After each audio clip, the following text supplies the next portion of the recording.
Hello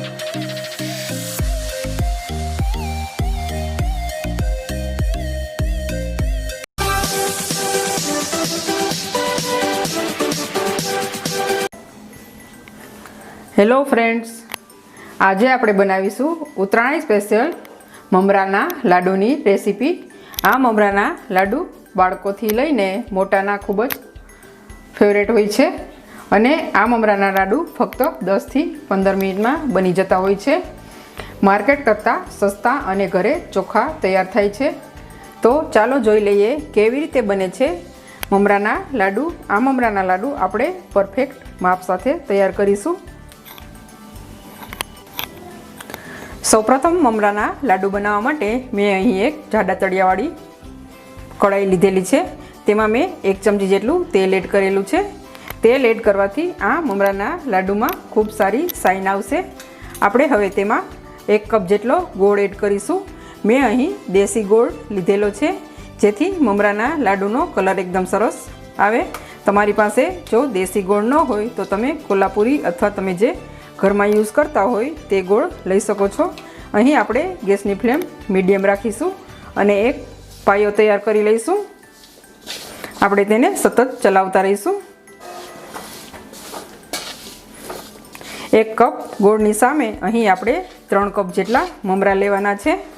મમરા જો તમારી પાસે ક્રિસ્પી ન હોય તો તેને તમે 4 થી 5 મિનિટ માટે શેકી લેવાના અથવા તો તડકે તપાવી લેવાના, જેથી મમરામાં રહેલું મોઇસ્ચર દૂર થઈ જાય।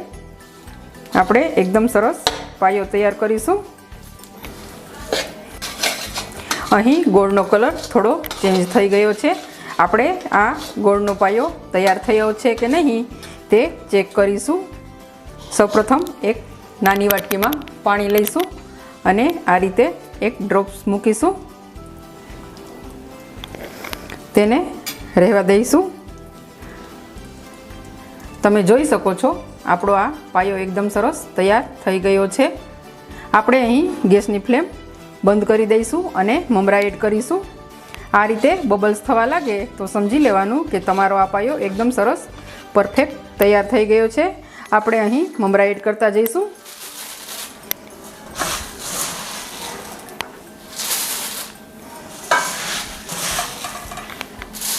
એકદમ સરખી રીતે મિક્સ કરીશું। આ પ્રોસેસ થોડી ઝડપથી કરવાની રહેશે।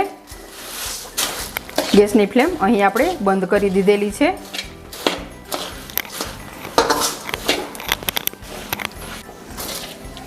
અહીં આપણે ગોળ અને મમરાને એકદમ સરખી રીતે મિક્સ કરી લેવાનું છે।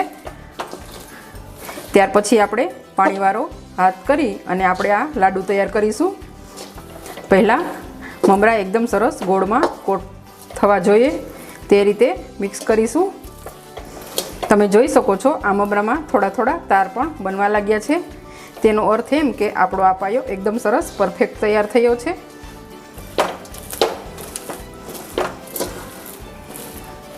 આપણે હવે ભીનો હાથ કરી અને એકદમ મીડિયમ સાઇઝના લાડુ તૈયાર કરીશું। મમરા અને ગોળનું મિક્સર થોડું ગરમ હોય છે, એટલે આપણે પાણીવાળો હાથ કરી અને આ રીતે થોડા હાથમાં મમરા અને ગોળ આ રીતે હાથમાં થોડું મિશ્રણ લઈ અને આ રીતે થોડું પ્રેસ કરતું જવાનું, જેથી આપણા આ લાડુ છૂટા ન પડે। થોડા આ રીતે પ્રેસ કરી અને આ લાડુ તૈયાર કરવાના રહેશે। તમારે જે સાઈઝના બનાવવો હોય તે સાઈઝના નાના અથવા મોટા તૈયાર કરી શકો છો। આ રીતે આપણે બીજો લાડુ પણ તૈયાર કરીશું। આ પ્રોસીજર થોડી ઝડપથી કરવાની રહેશે।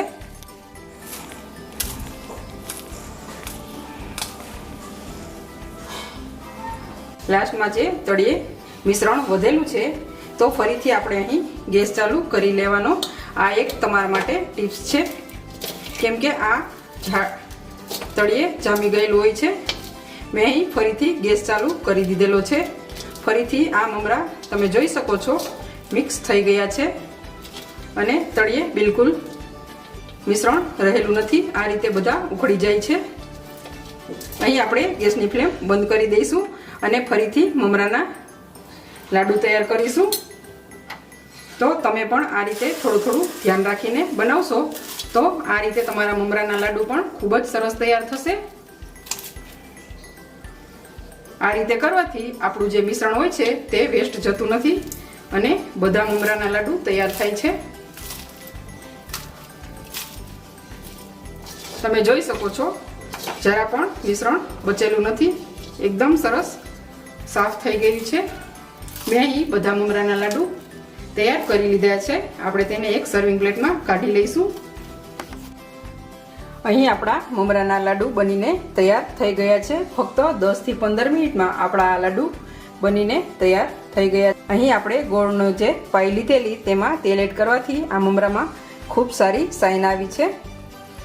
દેખાવમાં જ ખૂબ સુંદર લાગી રહ્યા છે.